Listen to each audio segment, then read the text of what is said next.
Septembre 2022, le monde apprend le décès de la reine Elisabeth II.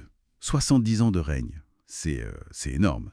Presque un siècle d'histoire en une personne. Oui, une figure qui a traversé tellement de choses.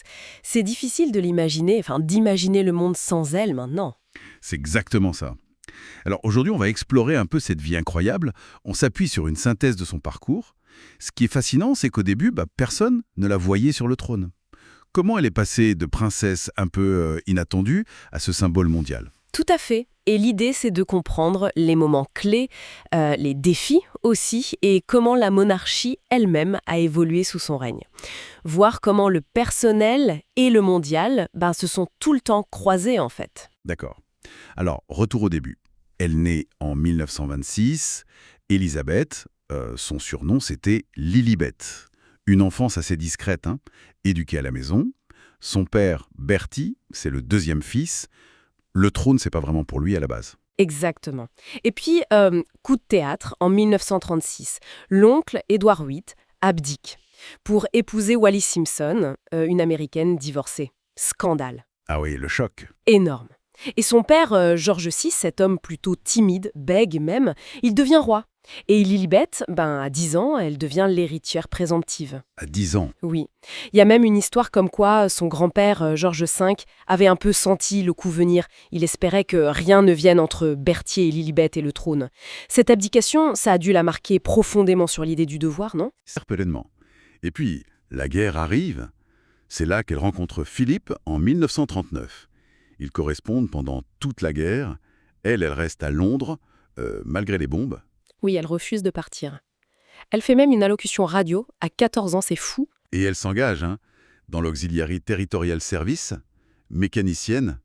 On a du mal à imaginer ça aujourd'hui. Ah oui, elle a mis les mains dans le cambouis, comme on dit. Elle aurait même fêté la victoire, le VID, incognito dans les rues de Londres avec sa sœur. Ça montre un côté différent.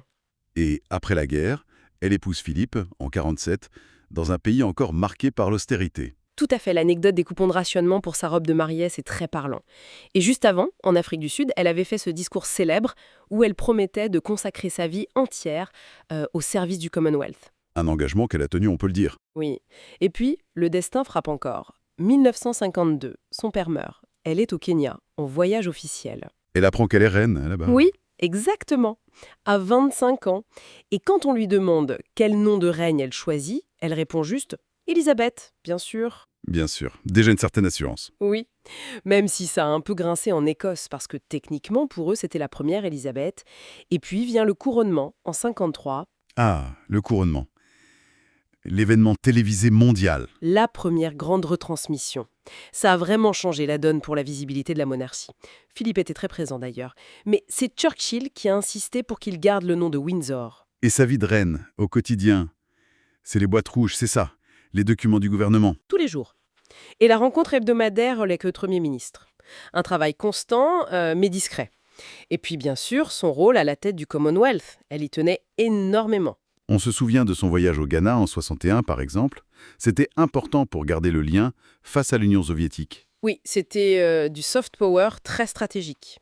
Mais tout n'a pas été simple. Il y a eu des défis personnels et pour l'institution. Comme l'affaire avec sa sœur, Margaret. Oui, exactement. Margaret voulait épouser Peter Townsend, un homme divorcé.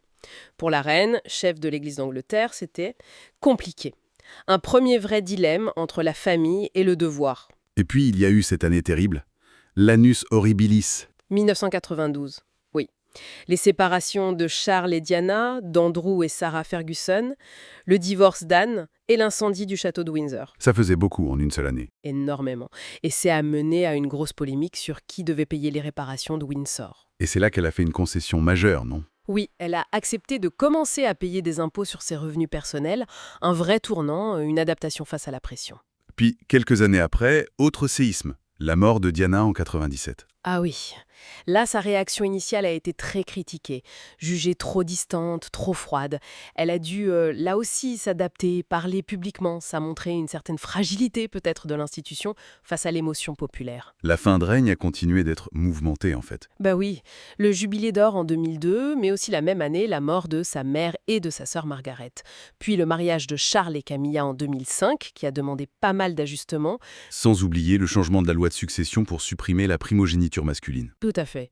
Et puis, plus récemment, les affaires autour du prince Andrew, le départ de Harry et Meghan aux États-Unis, Le Mexit, voilà. Et bien sûr, la perte immense du prince Philippe en 2021, après plus de 70 ans de mariage.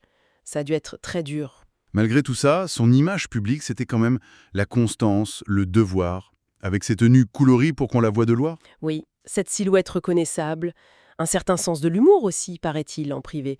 Mais surtout, ce sens du devoir chevillé au corps. Le jubilé de platine en 2022, c'était un peu l'apothéose de ça. Avant son décès, quelques mois plus tard, à Balmoral, le 8 septembre. Voilà. Si on résume, c'est ça, une longévité absolument exceptionnelle, au milieu de changements mondiaux radicaux, sociaux, technologiques, politiques. Elle a été comme un point d'ancrage. Une constante dans un monde en mouvement perpétuel. C'est ça, mais une constante qui a quand même dû s'adapter, plier parfois, pour que l'institution survive, entre la tradition et une certaine modernité, entre les crises familiales et les attentes du public. Pas simple. Ce qui nous amène peut-être à la question finale.